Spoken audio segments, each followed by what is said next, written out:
रावण है, कंस है, दुर्योधन है, हिरण्यकश्यप है, सबके घर में थी सत्संग। पुत्र भी थे, पत्नी भी थी, धन पदार्थों की कोई कमी नहीं थी। 1 लाख मुंह 1.25 लाख नाती, तिस रावण का दिया ना बाती। कोई सत्संगत रावण कोई मामूली आदमी था, 4 वेद 6 शास्त्रों का ज्ञाता, महान प्रचंड पंडित। हिरण्यकश्यप कोई मामूली आदमी नहीं था, सत्संगत था। इतना उम्र सत्संगत ब्रह्मा जी की भक्ति करी। ब्रह्मा जी खुश होकर प्रकट हुए, पूछते हैं मांगो क्या चाहिए। तो क्या मांग ली कि ना मैं अंदर मरूं, ना मैं बाहर मरूं, ना दिन को मरूं, ना रात को मरूं, ना जानवर से मरूं, ना इंसान से मरूं, ना शस्त्र से मरूं, ना अस्त्र से मरूं। ब्रह्मा जी ने कह दिया तथास्तु, ठीक है।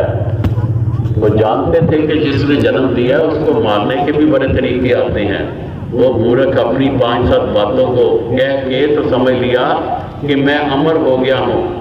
वो छोटा प्रहलाद रूप में उसके घर में ही बच्चा पैदा कर दिया निरंकार ने, जो भगत पैदा हुआ उसी ने ही पिता को मानने से इनकार कर दिया।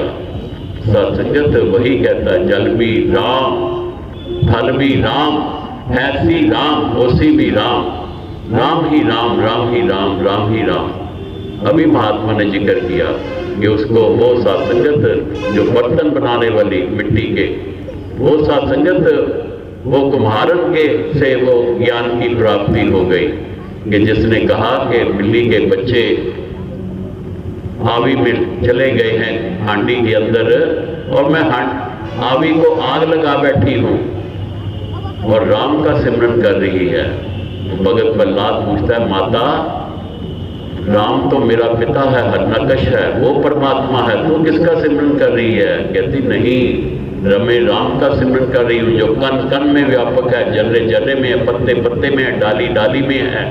वही इनकी रक्षा करता है, जिसने इनको बनाया है वही इनकी पालना कर रहा है, वही इनकी रक्षा करेगा।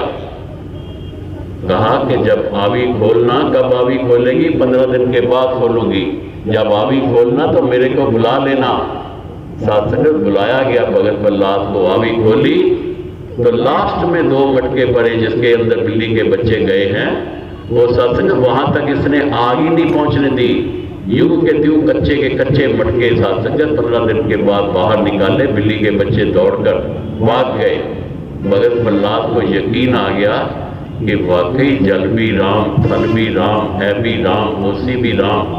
तो सत्संगत वही परमात्मा, ये हमारे हाजरा हजूर है। जितना करीब खुदा है मेरे, उतना करीब न कोई, लेकिन नजर उन्हीं को आए जिन पे रहमत होए, जिनके ऊपर गुरु की कृपा हो जाती है। बिन देखे मन मानता नहीं है, बिन माने प्यार नहीं, प्यार बिना नहीं भक्ति, तो बिन भक्ति मेरा पार नहीं।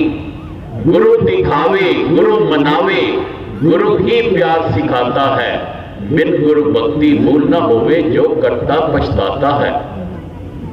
सत्संग भगत कबीर जी ने भक्ति करी तो कहा, कबीर गुर की भगत कर, तज मिथ्या रस चोज, बार बार न पाइए मानुष जन्म की मौज।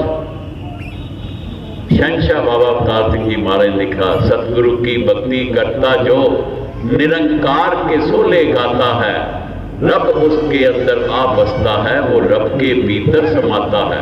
वो सत्संगत रब उसके अंदर आ जाता है और वो रब के अंदर समाता है। जल में कुंभ है, कुंभ में जल है, बाहर भीतर पानी, बिन सेओ कुंभ जल जले समायो, एकत मिले जानी। हमारे तो गुरु मिले ब्रह्म ज्ञानी, दीनी अमर निशानी। ये अमर निशानी सत्संगत सतगुरु से प्राप्त होती है। ये कौन है, रब कैसा है, यहाँ भी सत्संगत जिक्र आ रहा है। पहली लाइन दोबारा पढ़ना जी। जी, हर के जन की संगत करके हर की सोच विचार, हर के जन की संगत करके हर की सोच विचार करो।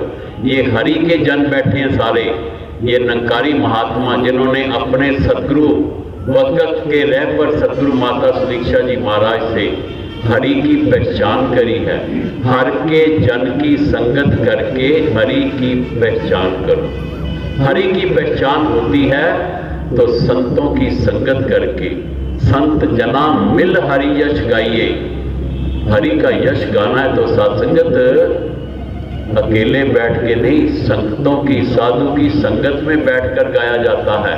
अकेले बैठकर भक्ति करने से अभिमान आ जाता है कि मैं बहुत बड़ा भगत हूँ, मैं सुबह उठ के ये कर्म करता हूँ, ये करता हूँ, ये करता हूँ, ये करता हूँ, इतने तीर्थ व्रत पुण्य दान सुच संयम स्नान किए, इतने वाणियों का पाठ किया, इतने तीर्थ यात्राएं, इतने हज किए,